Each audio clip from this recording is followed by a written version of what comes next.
Il faut imaginer ça sans cocotiers. Il n'y avait pas de cocotiers. Pour bien surveiller les bagnards, la végétation était finalement coupée.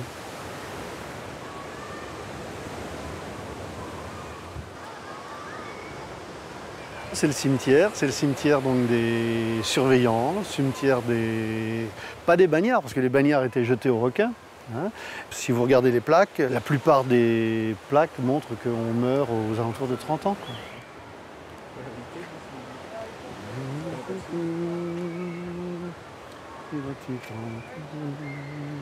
D'après les livres, c'est une allée donc, qui a été fabriquée par les bagnards, qui va donc de la réclusion qui est en haut de l'île jusqu'en bordure de mer. C'est là que les bagnards cassaient des pierres.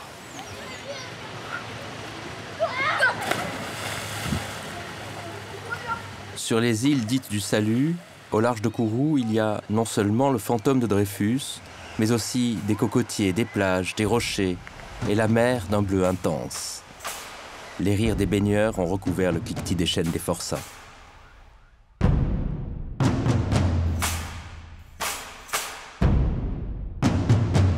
Albert Londres disait qu'ici, on avait mis l'enfer au paradis. Aujourd'hui, l'enfer s'en est allé et notre voyage commence en toute sérénité au restaurant de l'île Royale.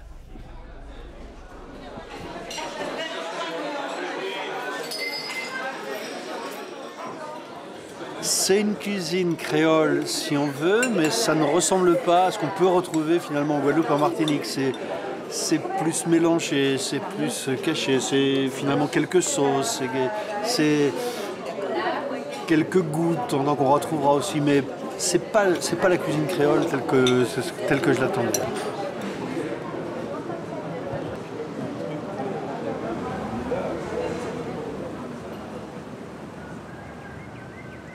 C'est un territoire qui n'avait aucun intérêt au moment de la colonisation, qui a été laissé par les Portugais et par les Hollandais, et finalement la France a pu s'installer là après 2 ou 3 petites guerres, c'est tout. Ça n'avait pas intéressant. Alors il y a eu combien? Il y a eu quelques habitations coloniales, quelques milliers d'esclaves, mais c'est rien à côté de toute la période coloniale qu'a connue l'Amérique du Sud ou qu'ont connue les Antilles.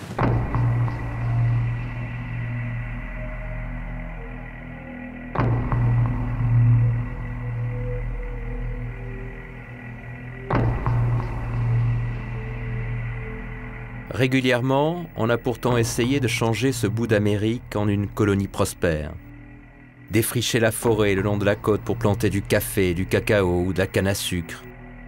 Mais l'Équateur a tout repris et les rares habitations, comme on dit aux Antilles, qui tournaient au XIXe siècle, ont disparu dans la jungle tandis que chaudières et moulins n'en finissent plus de rouiller.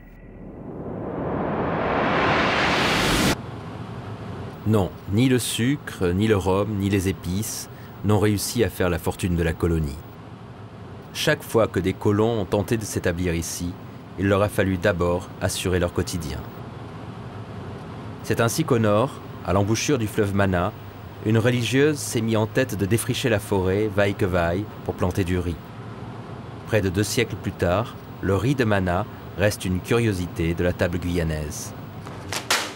Elle a habité là, ce qui est devenu le presbytère et qui est juste à l'arrière de l'église.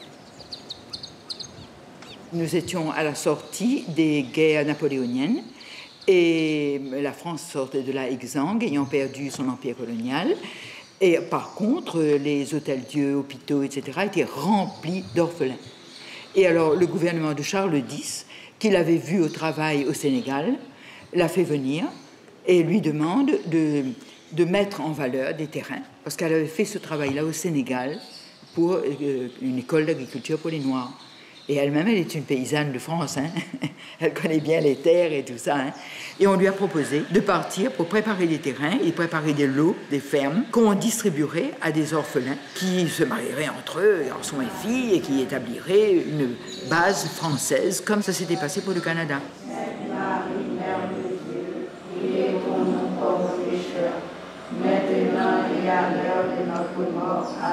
En août 1829, elle écrit au gouverneur Jublin et alors elle parle du projet de culture de riz qui va démarrer et de tabac.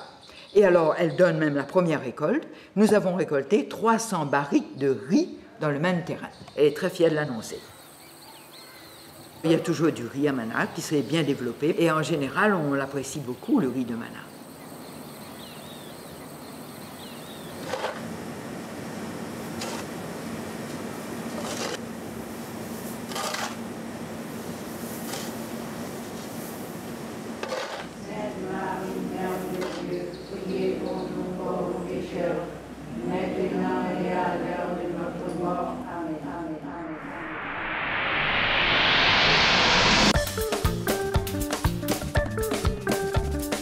Le riz est l'une des bases de la cuisine créole, c'est-à-dire métisse. Car c'est bien de ça qu'il s'agit, de ce mélange épicé d'Afrique et d'Europe qui a donné les grands classiques des tropiques.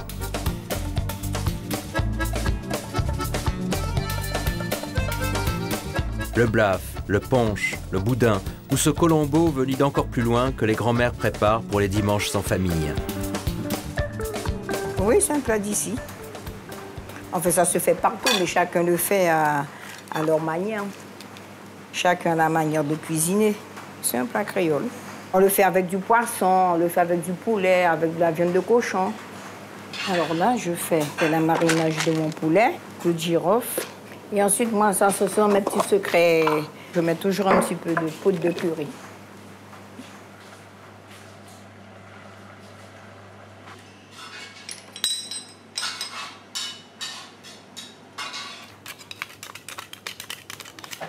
Une petite sauce, juste parce que c'est pas tout le monde qui aime pimenter beaucoup.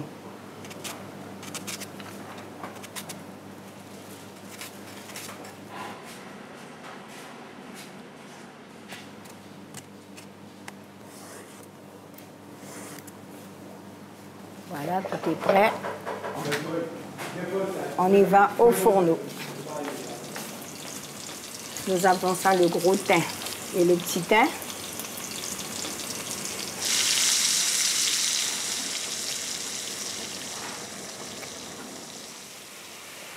Maintenant, j'ajoute mon poulet.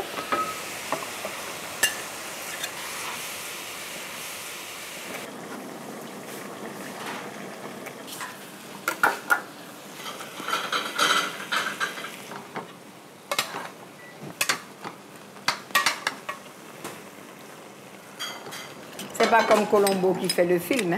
Ça, c'est Colombo pour manger.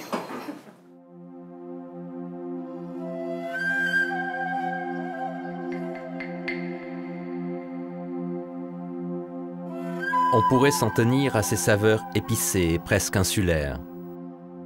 Sauf qu'il y a derrière nous le grand continent sud-américain. Sauf que nous croisons tout au long de l'unique route qui va de Cayenne à Saint-Laurent-du-Maroni des visages venus d'autres horizons. Sauf que les grands fleuves, avant de se jeter dans l'océan, ont traversé l'Amazonie.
Alors, un jour ou l'autre, on se laisse emporter par les récits des grands aventuriers contemporains de Jules Verne, qui voyaient dans la Guyane tantôt l'Eldorado, tantôt le linceul des Européens.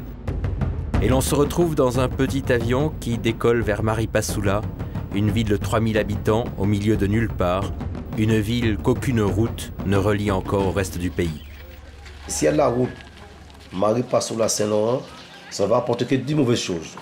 Parce que nous, avant qu'on était ici avec le temps de mon père, on peut partir, aller faire nos courses et laisser notre porte ouverte. Maintenant, on ne peut pas laisser même la fenêtre ouverte. C'est l'eau qui a ramené ça. Oui, il y a des Brésiliens qui tuent d'autres, il y a des Yukas qui sont tués. C'est tout un... Enfin, c'est l'or. Quand il y a l'or, c'est comme ça. Parce que autant de mon père, il y a des gens qui tuent des gens pour l'or. Ouais. Dès qu'il y a l'or dans un endroit, il y a des morts. Ça, il faut automatiquement, c'est ça. Qui par accident, et par bagarre, il y a toujours ça.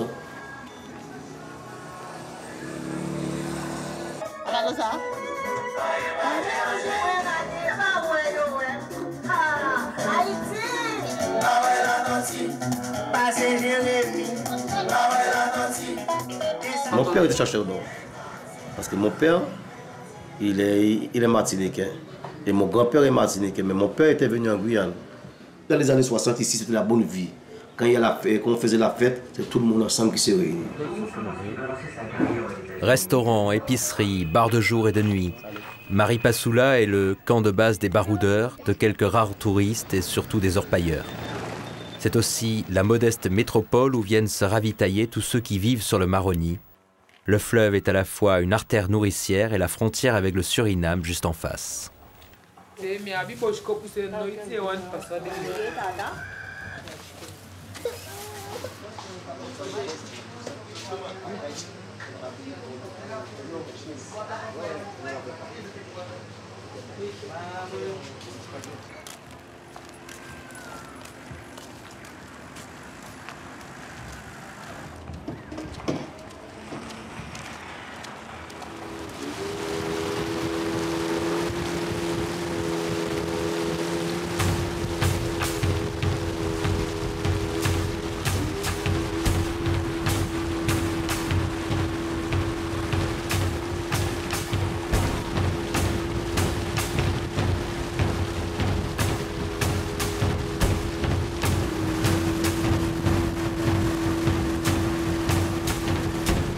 Elle aussi descendante de créoles chercheurs d'or, Juliette a choisi de s'installer à 40 minutes de pirogue en pleine jungle. Là, dans son lodge au charme très anglais où viennent se réfugier les amoureux de la forêt, elle perpétue avec Gabriel, son mari, un mode de vie ancestral fondé sur la chasse et la pêche.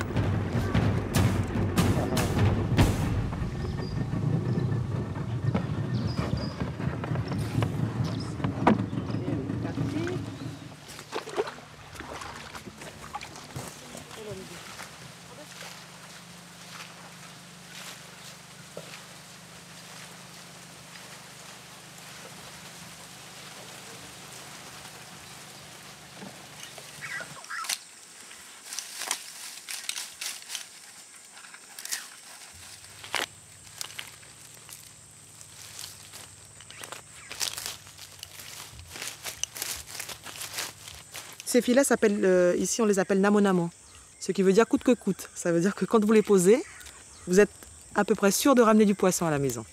Parce que vous imaginez bien qu'en pleine forêt, on n'a pas les moyens de ramener du surgelé tous les jours.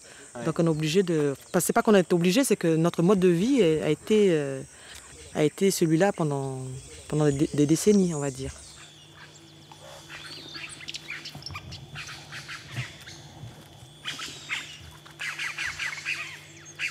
C'est vrai qu'il y a beaucoup de mauvaises images de la Guyane, mais en particulier de l'intérieur du pays, alors que c'est totalement faux. Au contraire, pour moi, c'est un vrai petit paradis, puisqu'il y a encore une qualité de vie ici qu'on n'a pas ailleurs. Hein. Je veux dire, tout est ouvert, on a des animaux qui paraissent méchants au départ, mais qui finalement craignent plutôt l'homme.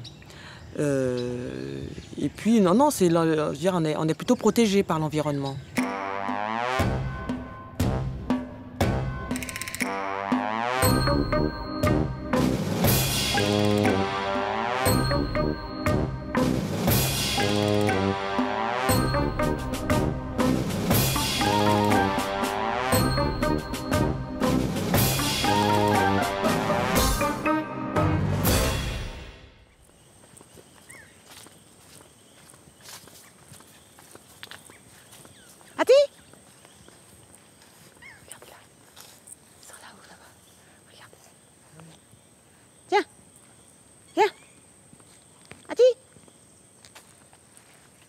ce sont des singes qui ont été blessés par des chasseurs, que j'ai récupérés, je les ai soignés, et ici ils vivent en totale liberté, tout en haut des arbres.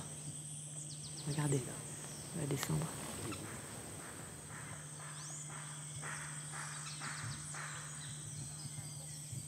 Alors il est vulnérable au sol comme ça, vous voyez, les jaguars les prennent là.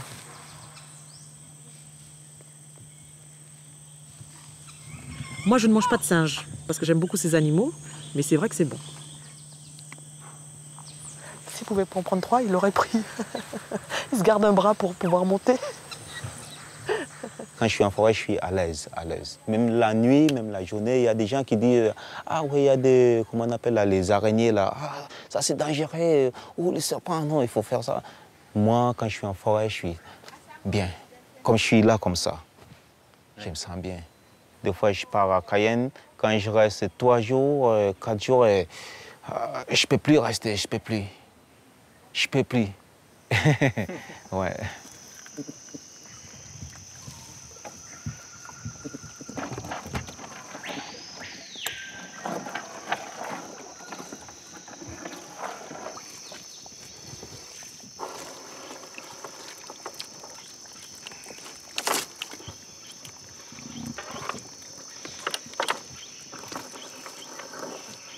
Bon, c'est juste un petit... C'est pas beaucoup, mais c'est pas une très bonne pêche, non?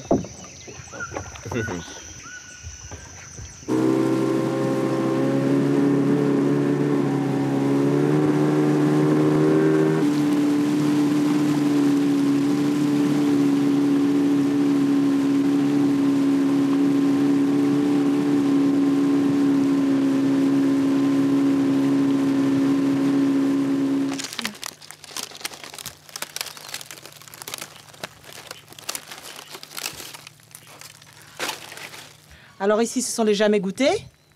Et puis ici, la coupa, un acoupa blanc de rivière.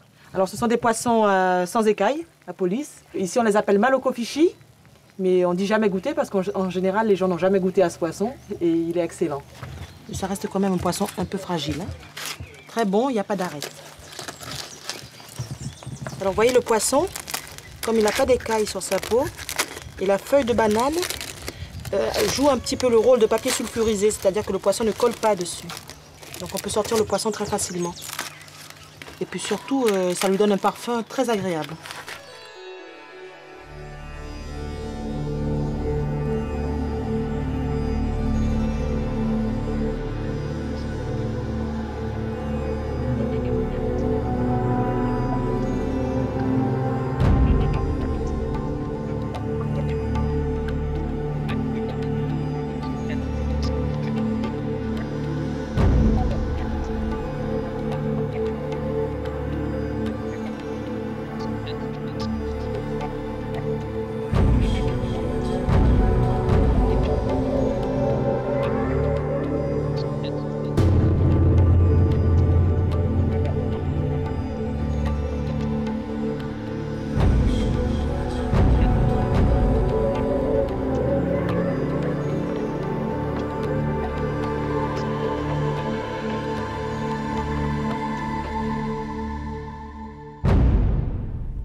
Mon père, j'avais l'âge de 10 ans, partais en forêt avec lui.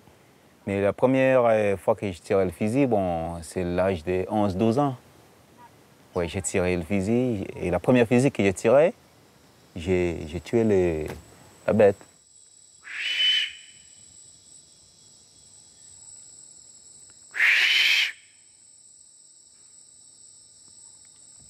Ici, nous, on chasse pas, on pêche pas pour le plaisir. On chasse pour manger. Ouais.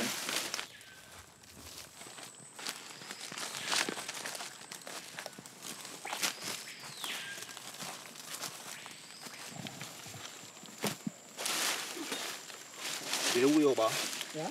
Des oui.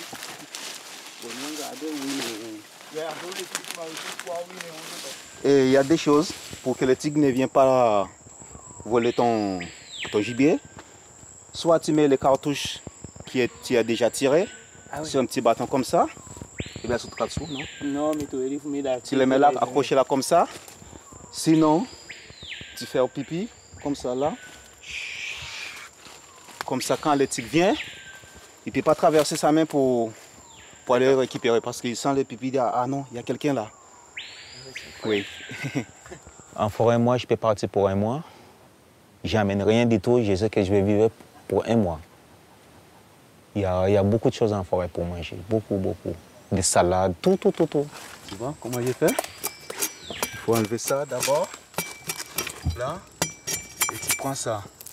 Tu peux mettre dans un... Prends un peu en quantité quoi. Et puis tu mets dans une bouteille. Tu mets de l'eau ou du whisky comme ça. Tu utilises. Tu goûtes un peu.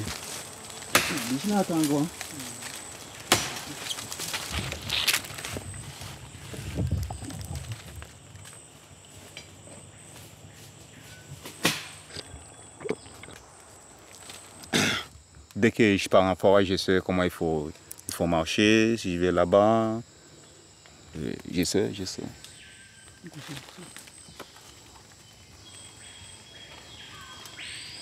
Tu pas, un tamanoir. Les traces, les bruits, quand tu marches peut-être 5-10 minutes, tu debout, tu attends, écouter. Des fois, tu prends l'odeur aussi. Oui. L'odeur comme les cochons bois, les pakiras, tout ça c'est avec l'odeur. Des fois tu vois les traces où ils sont mangés le matin, tu dis ah il est passé là et... Ouais.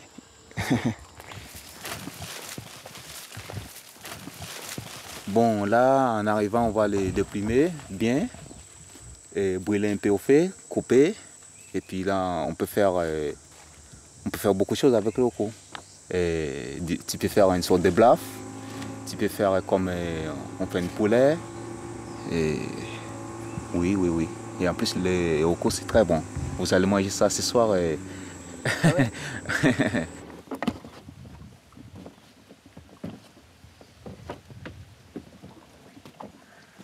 Vous allez pouvoir goûter au hoko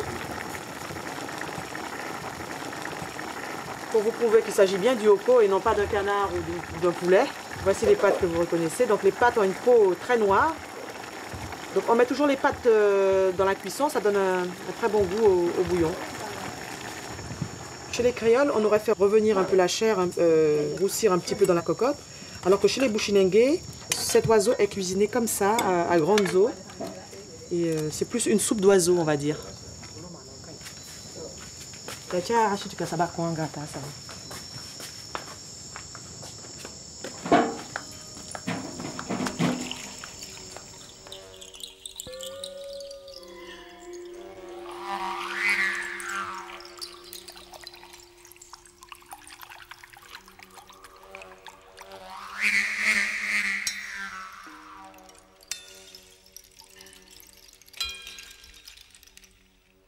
Gabriel est un boni, c'est-à-dire qu'il appartient à l'un des 6 groupes Bushinengue qui vivent dans cette région.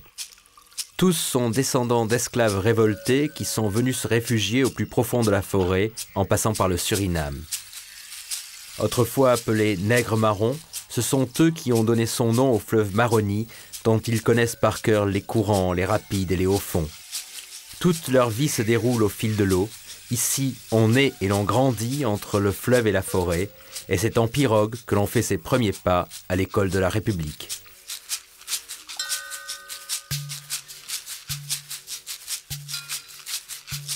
Les esclaves, ils sont montés le fleuve en forêt, et puis nous, les bonis, sont montés jusqu'à Lawa, et l'endroit où on est là maintenant. Les anciens, ils ont fait un bon truc pour nous. Ils ont emmené nous jusqu'à haut du Maroni. Nous, on sent qu'on est bien là.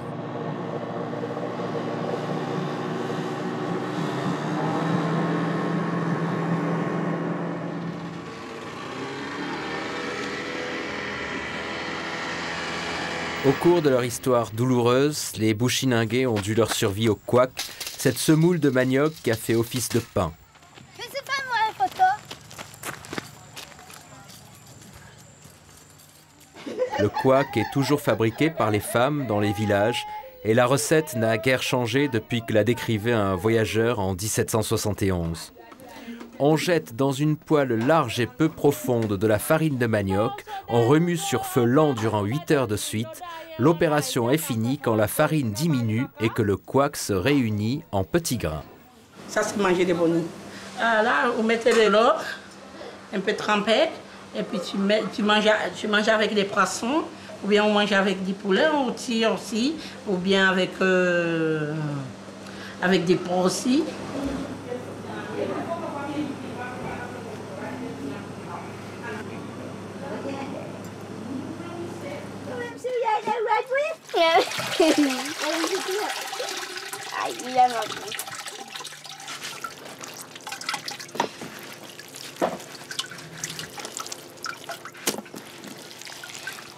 Originaire du continent sud-américain, le manioc est plus qu'un aliment. C'est un trait d'union, une culture partagée à la fois par les Bushinengués et les Amérindiens qui vivent toujours en Guyane. Chez eux, non seulement le manioc se mange, mais il se boit. Obtenu par fermentation, le kachiri est une boisson traditionnelle, à la fois rituelle et profane, qui scelle sur les places de village les rituels collectifs. Le kachiri, une journée, ça donne un peu comme un jus. Après 2, 3 ou 4 jours, ça donne un peu d'alcool, quoi.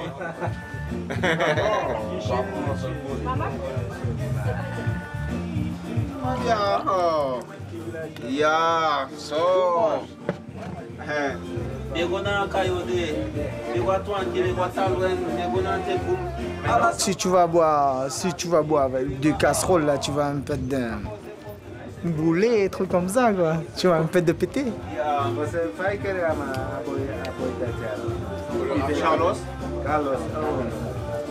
Bon, moi j'aime bien ça. C'est pour ça nous quand vous venez ici, il faut boire. Même pas beaucoup, mais il faut. Mais moi j'ai l'habitude. Peut-être pas, non? Ah bien, le conche donc.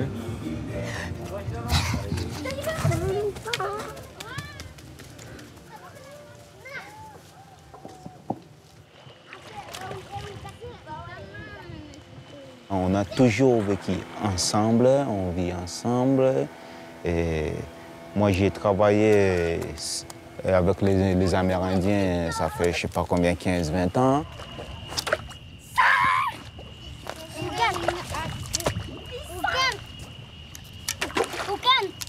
Quand j'avais l'âge de 17-18 ans, j'ai chassé avec ça, j'ai pêché avec ça.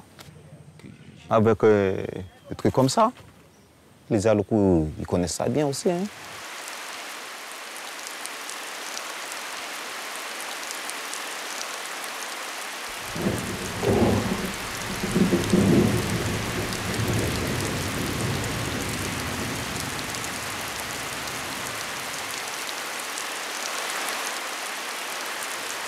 Les orages sous l'équateur sont violents et magnifiques.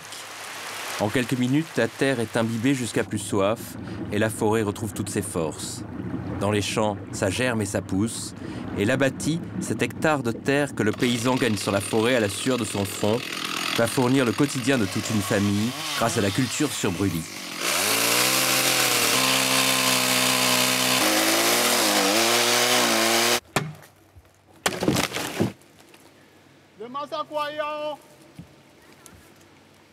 Gong, ça veut dire abattu. C'était la forêt comme ici là. Alors, en début, ils ont construit un chemin et ils ont décidé qu'ils vont couper pour planter manioc.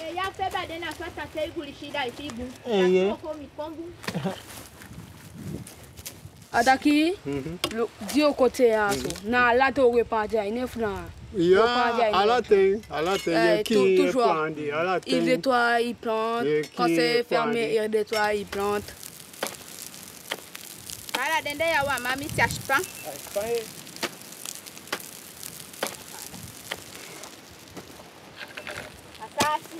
C'est pour que ça brûle mieux, parce que regarde, comme il a coupé là, les boîtes deviennent sèches et ça coupe plus vite. Les bâtons de manioc, et tu mets dans la terre, après tu refermes. Après ça commence à pousser, t'as vu? Elle va faire des trous comme ça, tout partout. Après, on va planter bananes, maïs.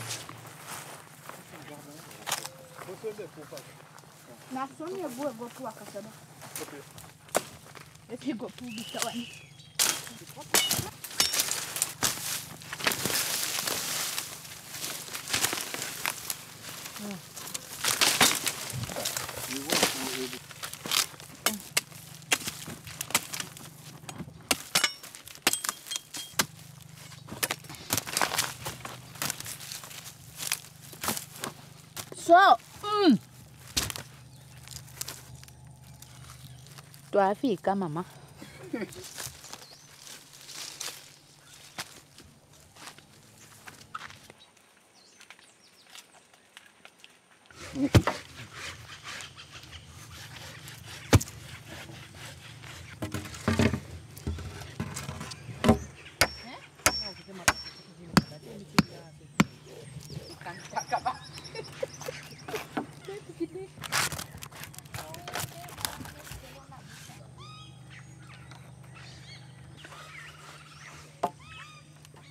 Il y a deux sortes de manioc. Donc le manioc amer que vous voyez en ce moment et le manioc doux que l'on appelle aussi cramanioc ici. Le manioc amer, il est vraiment amer, c'est vraiment toxique, c'est vraiment un poison. Il y a des gens qui se sont suicidés à l'eau de manioc. Alors il faut d'abord le râper comme vous voyez en ce moment. Alors vous pouvez constater derrière, il y a une espèce de liquide jaunâtre, un peu jaunâtre qui en sort. Donc ensuite on va le passer donc, dans une espèce de tamis qui s'appelle la couleuvre avec des bois et des masses. Donc on va presser la pulpe pour en sortir le jus toxique, mais il reste toujours un peu de toxicité dans la pulpe. Et pour enlever toute la toxicité, eh bien, il faut le faire cuire tout simplement.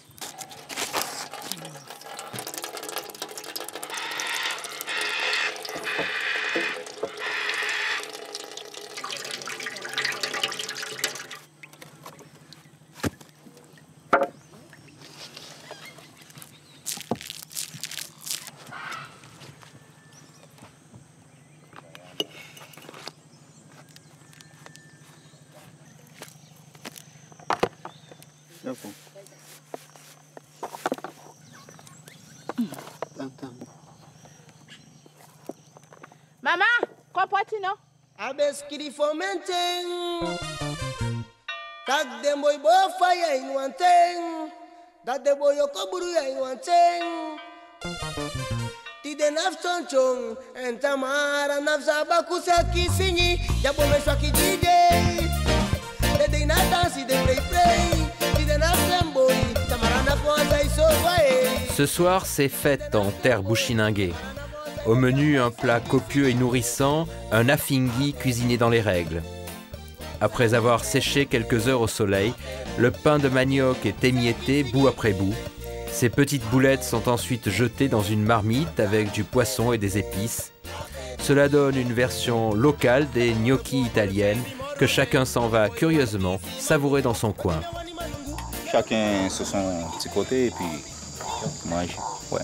On n'est pas forcément autour d'une table, mais on est quand même dans la même pièce ou sur le même lieu. C'est-à-dire qu'on peut se mettre dans le jardin, chacun sous un arbre, on est dans le même lieu. Pas forcément autour d'une table.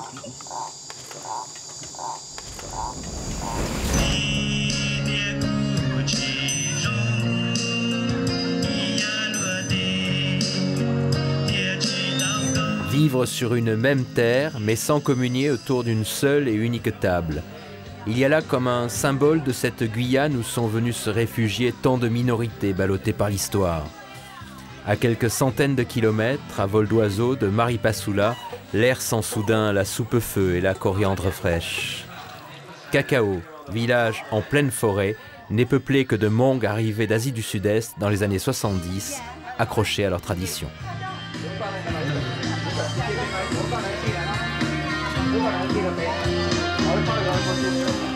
Oui, alors c'est le tableau du village il y a une quinzaine d'années. On voit le village. Le chemin qui mène ici, donc en latérite, c'était ici se trouvait le presbytère. Et l'église était plus bas. L'église était ici.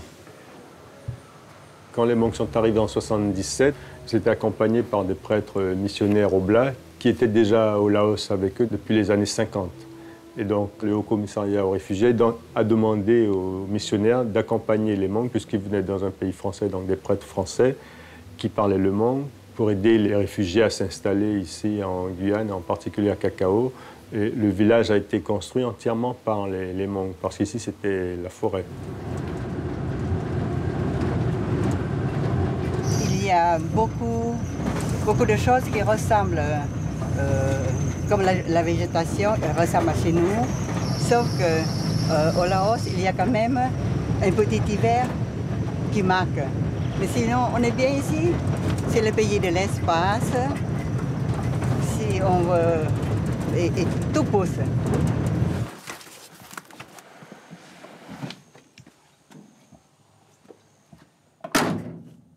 C'était des agriculteurs dans les montagnes du Laos. Ils cultivaient surtout le riz, mais ils se sont rendus compte eux-mêmes, au bout de quelques années, par expérience, que le climat ici était un peu trop humide. Le riz poussait bien, mais le riz n'arrivait pas à sécher. Donc ils ont abandonné la culture du riz. Et ici, à Cacao, on cultive surtout des fruits.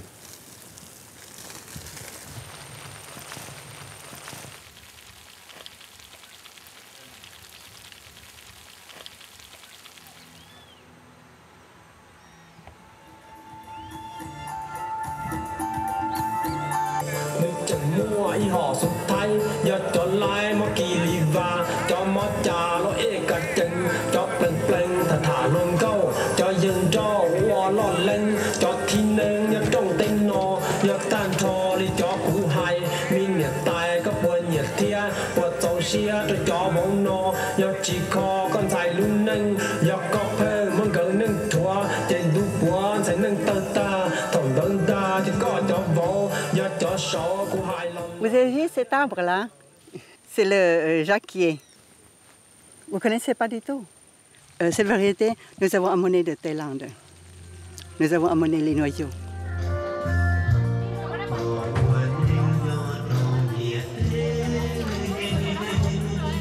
Au départ, quand on n'avait pas les papayes vertes pour faire la salade de papaye, on utilisait la carotte ou le navet, on râpe, et puis on fait une salade qui ressemble un peu à la papaye. Nous sommes partis de cette idée. On fait tantôt les femmes apprennent les recettes de chez nous aux autres, et puis tantôt les autres nous apprennent leurs recettes, comme ça, pour rester un petit moment ensemble.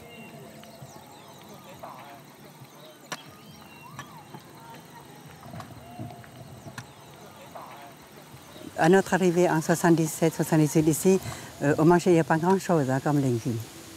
Il n'y a pas grand-chose. Les légumes verts comme salade, concombre, choux, non, il n'y a pas tellement. Hein. C'est pour ça que la première chose à faire, c'est défricher les terrains et planter tout de suite les légumes.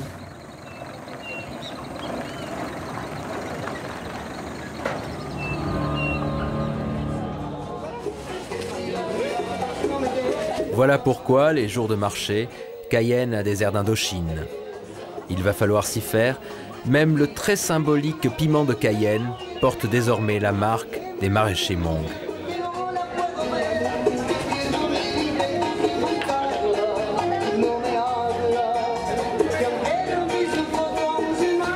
Alors tout s'éclaire. Après ce grand détour par la forêt, Cayenne se donne pour ce qu'il est, un carrefour où tous les peuples de Guyane vont au coude à coude.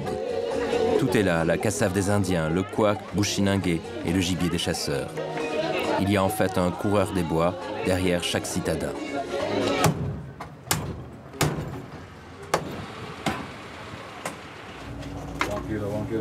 Ça c'est cochon bois. Du cochon bois. 7,50 €. Ça c'est maïpoui. C'est en bœuf sauvage. Je travaille de sa soeur, j'ai 58 personnes qui travaillent pour moi. Madame, 15,34 €. 15,34 €. Bonsoir monsieur, donc ce soir nous avons un fricassé de maïpouri, un fricassé de Pâques. Le maïpouri donc c'est le tapir, c'est le viande sauvage qu'on chasse. Nous avons un fricassé d'agouti. Agouti c'est un rongeur de nos forêts guyanaises. Ça a une forme plus belle que le rat. Et oui, c'est un animal aussi qu'on chasse plus souvent.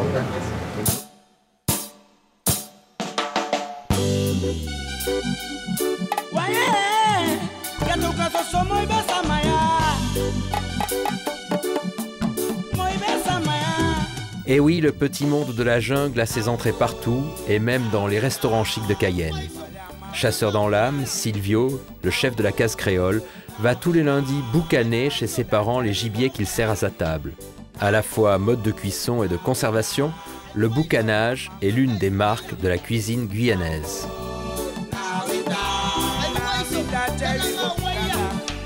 Alors, je suis chez ma mère. Et puis, ce que j'appelle mon papy, qui vit pendant plusieurs années. C'est lui qui vit avec ma mère. Et voilà toute ma petite famille que je chéris assez. C'est nos arrière-grands-parents qui n'avaient pas de moyens de conservation. Donc, il y avait deux grosses procédés dans nos départements, c'était la salaison et le boucanage. Ok. Et tu déposes là. C'est une cuisson à l'étouffée, à base de charbon de bois. D'accord. Ok, l'image. Comment on voit l'autre plateau, tu vois? L'autre plateau. Alors là, c'est du tatou. C'est un animal à carapace. Alors ça demande une salaison, une marinade, au moins de 24 heures pour qu'elle soit très bonne. Là, c'est du pakira. Et puis là, c'est du cochon bois. J'ai une famille à moi dans les HLM et lui, il boucane sur son balcon. Sur son balcon. Sur son balcon. Mais ça fait quand même une... Ah, non, c'est pas... Ouais. C'est un de funèbre. Il y a des filles,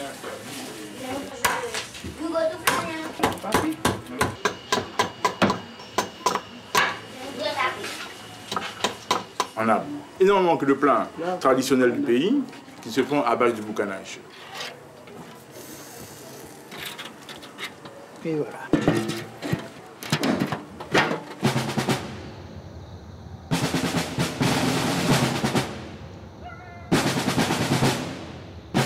Je vais vous présenter une plat traditionnel du pays à base de boucanage. On appelle ce plat pata pata d'aubergine. Et le mot que pata pata veut dire en créole parler beaucoup. Et nos grands-parents avaient ça comme problème, si vous voulez, c'est que entre femmes, ils parlaient, ils mettaient la bouffe, comme on dit, sur le feu. Donc ça a tellement bouilli.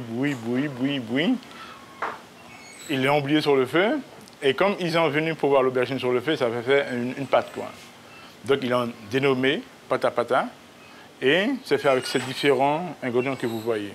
L'aubergine lui-même, le poulet boucané, les crevettes, les queues de cochon, le poisson boucané, oignon, ail, persil, piment doux. Et voilà.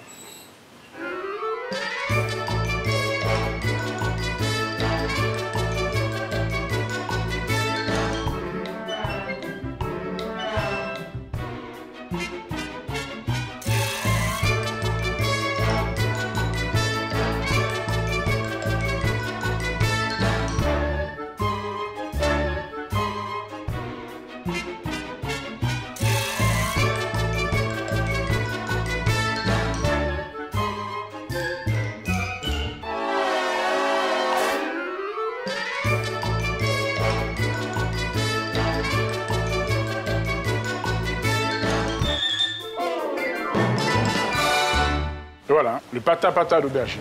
Le pata pata réunit viande et poisson. Cela arrive souvent en Guyane. C'est que l'océan ici ne va pas sans la terre et même les vieux loups de mer ne s'éloignent guère des côtes.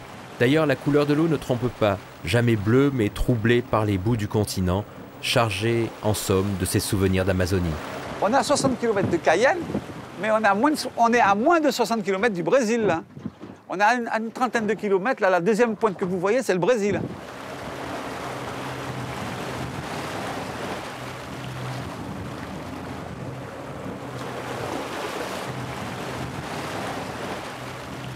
On est dans l'embouchure de la Prouague. Là, on rentre. Normalement, avec les courants, on va rentrer jusque vers la pointe là-bas. Là, on va cibler la coupa. C'est un poisson qui ressemble au bar. Ah, il est là, un gros. Regarde. Un gros croupia là, énorme.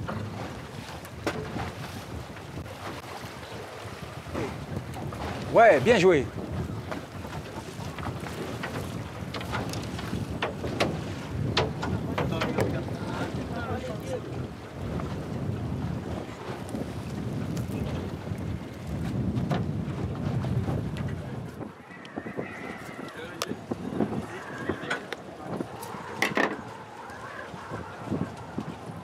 Tous les poissons du monde, on les trouve en Guyane. aussi bien la baleine, l'orque, même si ça peut choquer le requin pèlerin, les thons, les thasards. Nous avons tout en Guyane.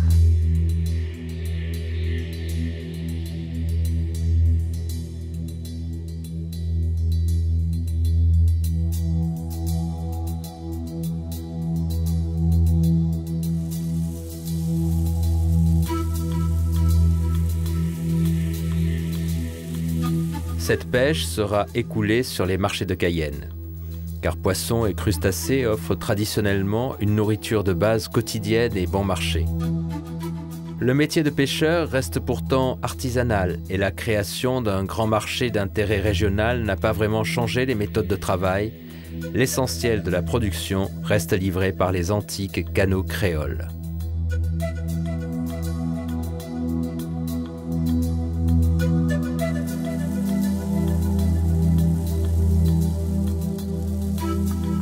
Ça aurait pu être beaucoup plus important et beaucoup plus grandiose.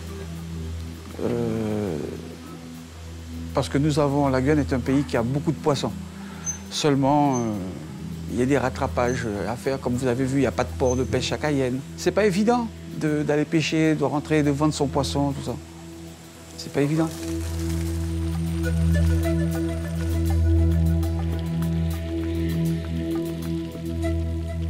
Faites la comparaison du prix du poisson aux Antilles. En Guyane, la Guyane, il y a du poisson. Et le Guyanais, enfin, à mon avis, était un consommateur de poisson, n'est plus un consommateur de poisson. Merci.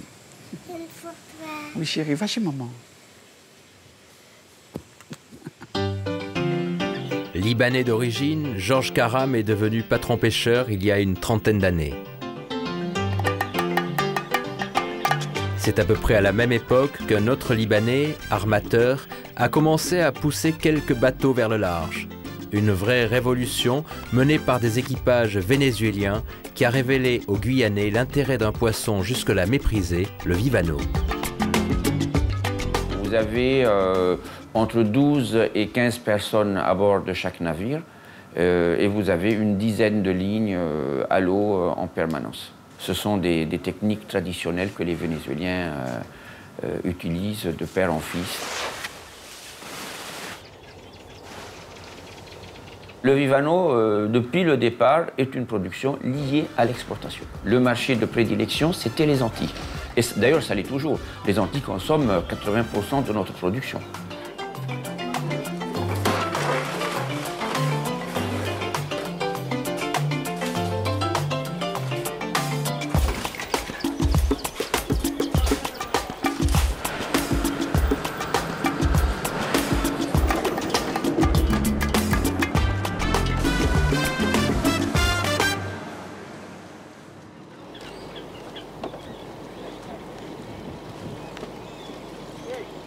Et puis, il y a ces grands bateaux blancs qui accostent au port de la Rivaux près de Cayenne.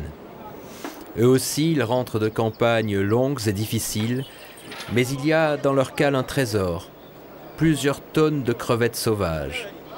Cette pêche modeste et ancienne a été modernisée et industrialisée en une vingtaine d'années, et c'est ainsi que la crevette est devenue une fierté nationale.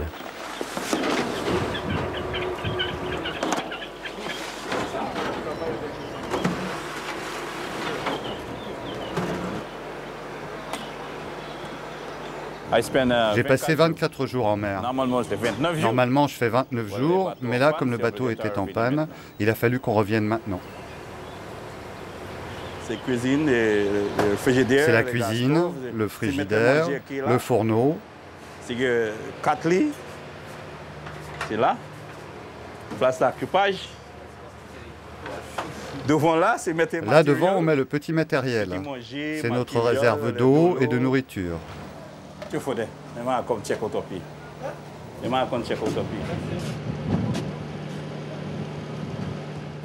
y a deux sortes de crevettes. Les crevettes qu'on attrape la nuit ne sont pas les mêmes que dans la journée. Parfois on en prend 200 kilos, parfois 600, parfois 1 tonne par jour.